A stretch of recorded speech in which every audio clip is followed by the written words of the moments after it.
your host, and today we are going to be going over the Vogue article, The More the Merrier, Is Monogamy Over?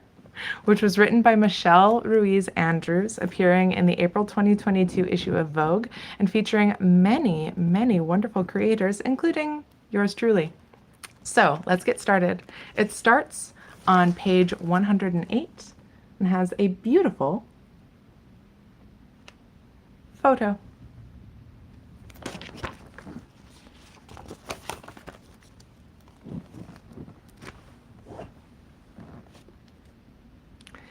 It had been 15 years since Megan Bhatia had sex with anyone but her husband, Marty. In 2018, the Bhatias, 38-year-old college sweethearts, were following the prescribed path that sex educators called the relationship escalator. They met at the University of Illinois at Chicago, married in 2004, and bought a house they could scarcely afford in the West Loop. Megan underwent 3 rounds of IVF in 3 years to welcome their twins, Kira and Sebastian. After the Bhatia's jointly owned real estate business collapsed in the 2008 financial crash, Marty hatched a digital training consultancy, but eventually grew disillusioned with the work. Megan was traversing the country as a full-time executive leadership coach, while a nanny logged 50 hours per week watching the twins. Getting married, having children, and striving in corporate careers, the Bhatias bought into that American dream, says Megan, now a fresh-faced 42 with long, beachy waves. But the traditional roles of worker, wife, and mother subsumed her. We shut off a lot of ourselves as we live, she tells me. The life that started as a wide open slate can become this little pinhole. Throughout the course of their marriage, Megan and Marty buried the rebel-heartedness that had initially bonded them. Marty remembers a traumatic early childhood and his late mother's alcoholism, and grew up wild and hard partying. Megan was driven by wanderlust, living in Belgium for a year at 17, and then in Spain during a year of college, where she dated men during breaks in their on and off premarital relationship with Marty. I felt so free. I was exploring. I was learning new languages, meeting people, she recalls. I felt like everything was possible. In the years that followed, that unbridled part of her faded into a rarely seen alter ego that she and Marty referred to as Barcelona Megan. Barcelona Megan. Both children of divorce, Megan and Marty committed to monogamy, vowing, especially after their children were born, that their marriage would last forever. However, ironically, it was that pledge that began cracking the long-closed door of their union. By 2018, Marty started to notice, as he told Megan, "Your heart is off." Determined to reawaken his wife's deadened spirit, Marty suggested splashes of novelty. They went on dinner dates in which they pretended for hours not to know each other. "I got to see him in that new person light," Megan says. The couple had always shared their crushes with each other. We realized that just because we were married, it didn't mean that we didn't find anyone else attractive, Megan says. But they started fantasizing about inviting anonymous people, or even people they knew, into their bed for shared sexual experiences. A practice long known as swinging. Part of what's sexy about it is how open you feel, Megan says of their conversations. Things escalated when Marty found a private party organized through a local swingers group. The Bhatia's behavior there was, quote-unquote, vanilla. Megan says, with Marty seeking permission to kiss another woman. Megan nodded him on, and soon after was kissing the woman herself. Swinging offered a jolt of newness, but the Bhatias craved something more than hookups. Megan divulged to Marty her simmering attraction for a new single friend, Kyle Henry. We're going to continue on page 129. Kyle Henry was a man-bunned... Finding my page. Kyle Henry was a man-bunned, contemplative complement to Marty's magnanimous presence. The couple had recently met Henry at a local friend's party in Chicago and talked to him for hours, with Meghan walking beside him under the twinkly lights of a holiday festival at Lincoln Park Zoo. One person can't be everything for someone else. It was clear that my all was not good enough. Marty would later explain on Meghan's podcast, Amory. There was something missing, and I couldn't provide it. One night, the Bhattias invited Henry over, and Marty subtly encouraged his wife and Henry to kiss, which led to a threesome in which both men focused on Meghan. The experience felt transformative. It was like reigniting the curiosity of a teenager, Meghan remembers. Questioning the confines of her marriage was like coming into Technicolor, she marvels, referencing the movie Pleasantville, in which rainbow hues begin to populate a puritanical black and white town. Meghan was alive with excitement and energy. She describes the feeling of returning to her body as if she'd previously been numb. I remember looking back at them at one point, and both of them looking at me, she says of that first encounter. It was like, oh my God, this whole other world is out here. Opening their relationship sparked a stream of existential questions for the Bhattias, according to Meghan. Whose life are we living? What do we want? Entrenched systems were equally open to debate. We're in a time of questioning institutional structures like healthcare, education, and yes, monogamy, she says, referencing the rise of a vocal progressive political movement demanding sweeping structural change. The swelling impulse to challenge the status quo, from systemic racism and criminal justice to the hashtag #MeToo's reckoning on sexist abuse, had crept into her sex life and relationship style. I think people are disillusioned with life right now and really starting to write their own rules, Meghan says. So began the Bhattias' winding path into consensual non-monogamy, or CNM. The modern umbrella term for the practice of mutually and ethically agreeing to open and exclusive relationship to other sexual experiences, and, in some cases, serious romantic partners. As conscious uncoupling was to divorce, consensual non-monogamy, sometimes called ethical non-monogamy, is to open relationships. In contrast to the free love of the 1960s or the suburban key party ethos of the 1970s, consensual non-monogamy in 2022 is a thoughtfully considered, typically therapized practice, complete with a tidy acronym. CNM is rooted in open relationships that aspire to be honest, moral, and trustworthy, says Jessica Wood, PhD, a sexuality and relationships researcher at the Sex, Information, and Education Council of Canada, who has studied CNM since 2018. The Bhattias are not alone. In a national survey conducted by the data analytics firm YouGov in 2020, only 56% of people cited complete monogamy as their ideal relationship style, a 5% drop from 2016. An estimated 23% of respondents said their relationships were already non-monogamous, echoing breakthrough 2017 research published in the Journal of Sex and Marital Therapy, which found that more than 1 in 5 single Americans in their study had tried consensual non-monogamy. You could go to the grocery store, close your eyes, point at someone, and as long as there's at least 5 people in that grocery store, one of them is probably engaged in non-monogamy, says one of the study's authors, Amy Moores, PhD, an assistant professor of psychology at Chapman University and research fellow at the Kinsey Institute at Indiana University. At a minimum, the CNM community is as large as the LGBTQ population in the United States, Kimberly Roten, a founding member of the Polyamory Legal Advocacy Coalition, tells me. Nor is aspiring to monogamy any longer the social default. When asked about their relationship ideal, from completely open to completely monogamous, the number of people who replied, "I don't know," more than doubled in the 2022 YouGov study, leaping from 5% in 2016 to 12%. More people are starting to question, says Zana Vrangalova, PhD, an adjunct professor of human sexuality at New York University, who researches non-monogamy. There are a couple of cultural shifts that are really making monogamy, complete, strict, lifelong monogamy, a very difficult thing to pull off.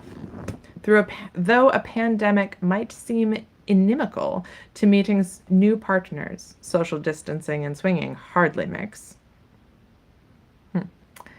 Field, an app catering to open relationships, founded in 2014, has bloomed during COVID, according to its CEO, Anna Kirova. The company reports its monthly active global users have doubled since January 2020, and US users increased 41% between January and September 2021.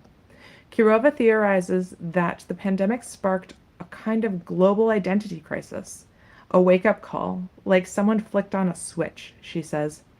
Life is not guaranteed. Anything that you wanted to do for your happiness was just not worth postponing. Humans are what make life worth living. Along with the reconsideration of careers and jobs and a migration from cities to suburbs, the pandemic has occasioned a cultural shift in the bedroom. Maybe I want to have sex with other people, Moores says. Why am I skipping along these unwritten rules? Monogamy and how people navigate their intimate life is a part of that. For Tina, a 33-year-old product designer in Essex, England, 2020 was at once the worst year for meeting people, but also, weirdly enough, the year that she and her partner of 4 years decided to try consensual non-monogamy. For privacy, Tina requested Vogue only use her first name. The meticulous couple, who gleefully log their spice rack via an Excel spreadsheet, had considered it, but the pandemic changed our routines, meaning we stopped going to the office and actually had time to meet people and build relationships with new people. Meaning we actually had the time to meet and build relationships with new people, Tina says.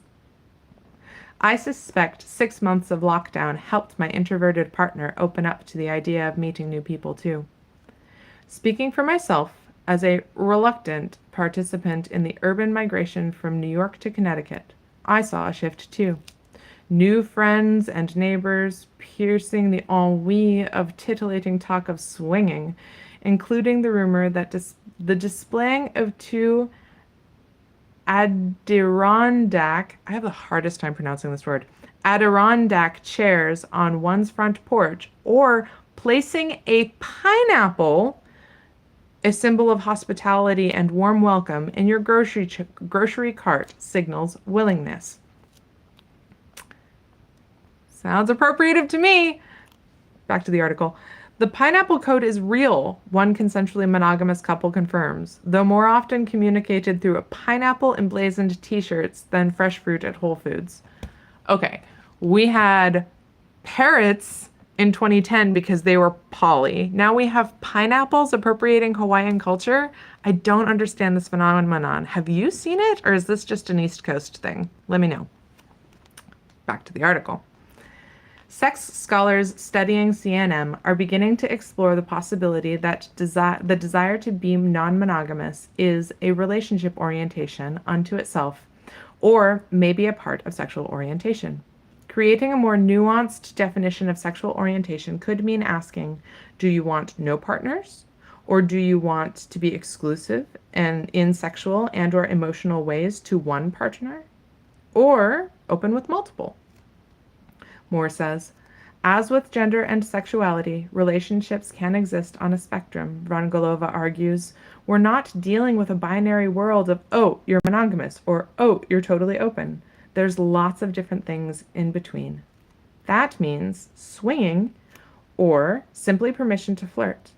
Consensual non-monogamy is almost like a buffet that you can pick from, says Vrangalova. She adds that polyamory, which the Bhattias eventually adopted, is the most challenging form because it allows falling in love and entering into romantic relationships with multiple partners.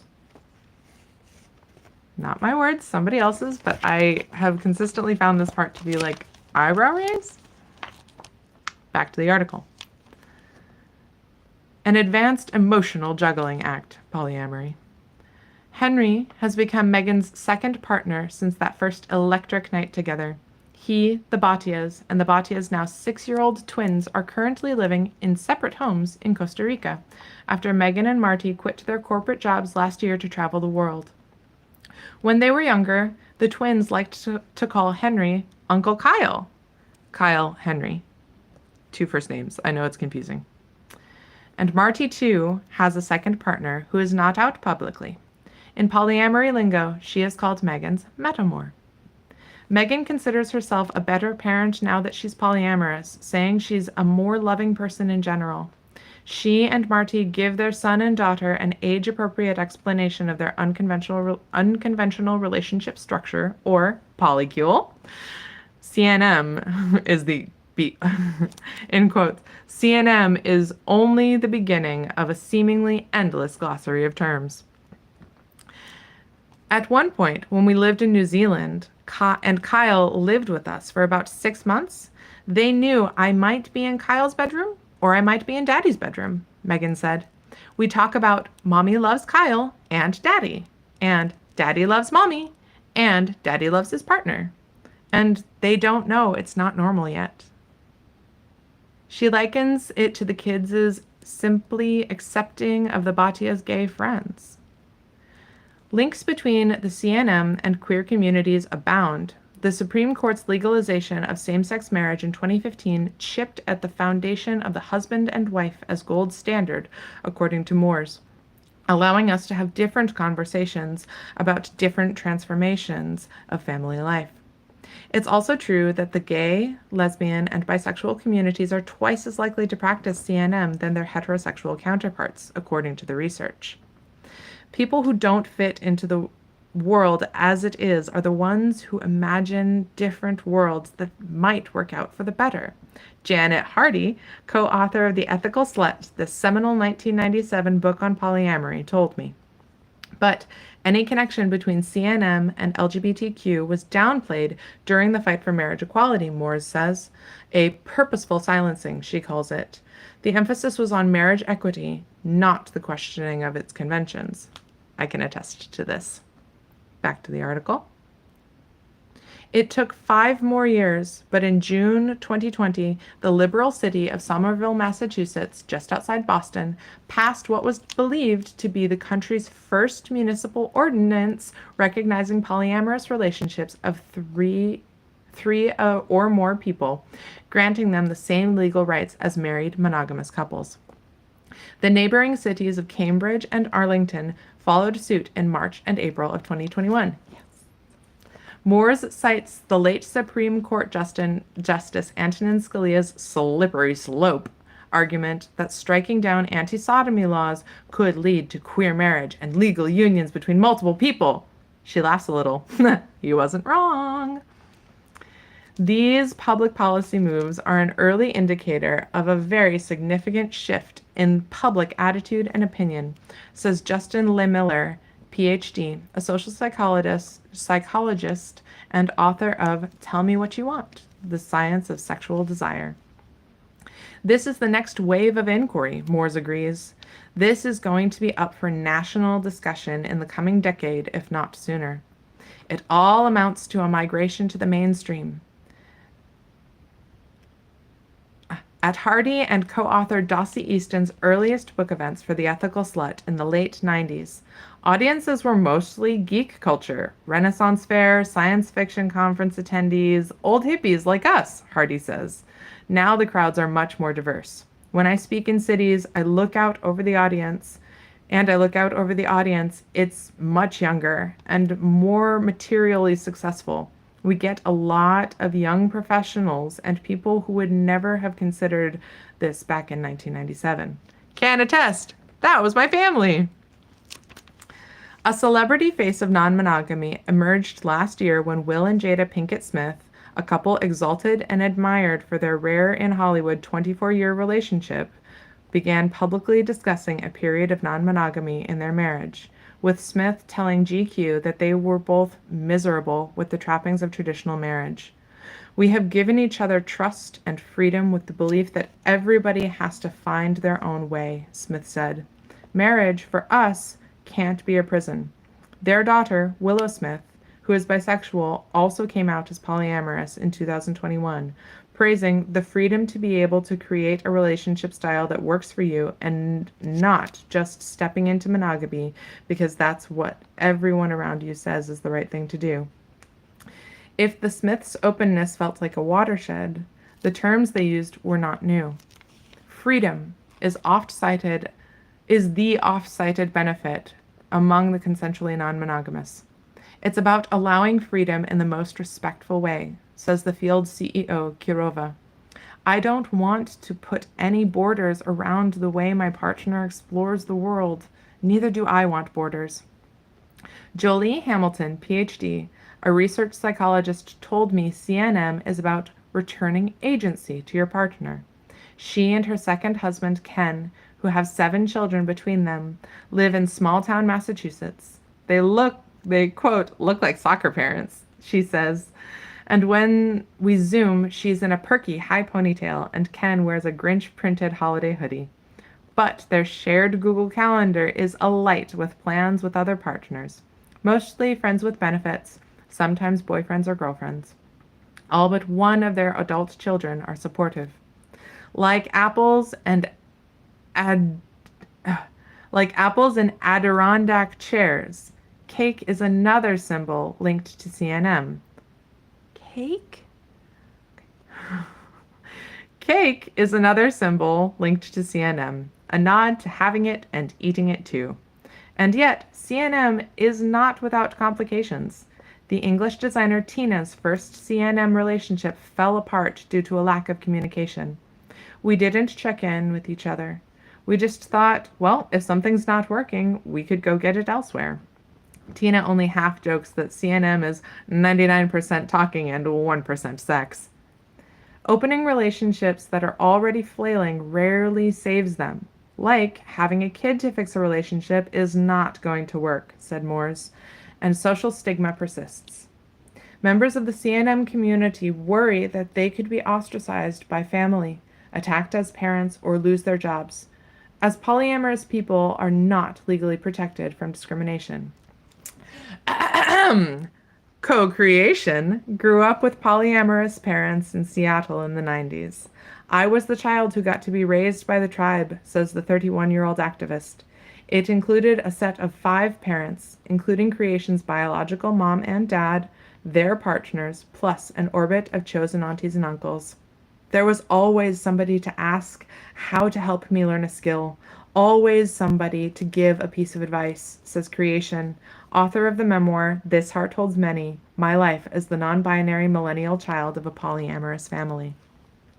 But Creation also remembers the stress and anxiety of being othered by classmates. There was the feeling that I was wrong, not because of anything I did, and not because of anyone I was, but because of my family, they say. Creation worried they didn't share the same security as a monogamous family. Child Protective Services was thought of as a villain, Creation recalls, feared to not have our best interest at heart. Old-fashioned jealousy is a concern in CNM circles as well, because it is so deeply entrenched. The tendencies of monogamy still flare, says Kelvin Pace, a licensed sex therapist who specializes in CNM clients. Like, I own you. I own your sexuality. I own your love. The Bhatti has contended with this. On Marty's first solo date, Megan felt like my heart was being torn out. In an email, she describes dark times, citing long stretches apart from Henry and a tendency to push Marty away when they hit rough patches. They practice kitchen table polyamory, in which all partners interact. In an adoring recent Instagram post, Henry praised Marty as a mentor and role model. But there was a 6-month stint where the 2 men didn't speak, each needing a break from the entangled nature of their lives. Others experience the opposite of jealousy, a term called compersion, pleasure at the thought of your partner's pleasure. For For Jolie and Ken Hamilton, jealousy and compersion aren't mutually exclusive. Jolie remembers a time she found herself anxious and upset when Ken was out on a date. When he came home, she asked him to recount the story while she masturbated. I actually want the jealousy because it's electric, she said. Whatever works for you. You could argue that CNM is simply evolution, like fins morphing into arms, commitment adapting to an era of questioning and change. Shrugging off the presumption of monogamy, according to Ken, has only made the Hamiltons' marriage stronger. Ken acted as an unwavering support to Jolie last summer when she suffered 4 breakups with women. The process of learning to trust each other this way means that our relationship just continues to deepen, she says. We're not judging this relationship based on whether it lasts. We're judging it on how much it helps us grow and how gracefully we can transition as we change, because we change all the time. And that's the end of the article. So, 4,000 words, and I get to be a part of it. I'm also intrigued by the idea that this article comes out within the same week that Will Smith intensely, fiercely protected his partner publicly, and that he also then got to receive one of the biggest awards of his career, cried and apologized for his behavior on stage. I'm honored to be a part of this. I have been a child who loves fashion since I was little, and I'm in Vogue. Vogue! Next time I'll have a full profile with pictures. But for now, I'm just honored. I also found some really fascinating new information about the next decade and what we can look forward to as activists, about these wonderful, silly representations and associations like pineapple and chairs and cake, and also legal advocacy and sex information organizations and conglomerates that I hadn't heard of before. I have a wealth of knowledge, and I know that I'm not the only voice. I'm a part of a larger tribe, a large network of people advocating for this thing. So thank you so much to Michelle Ruiz Andrews. Thank you to Vogue. Thank you to all the other PhDs and hard workers that were involved in the article. I am stoked, you know? So here from the Coexistence, I cannot wait to see you on all of the adventures that are yet to come. Thank you for joining this video, and have a great day.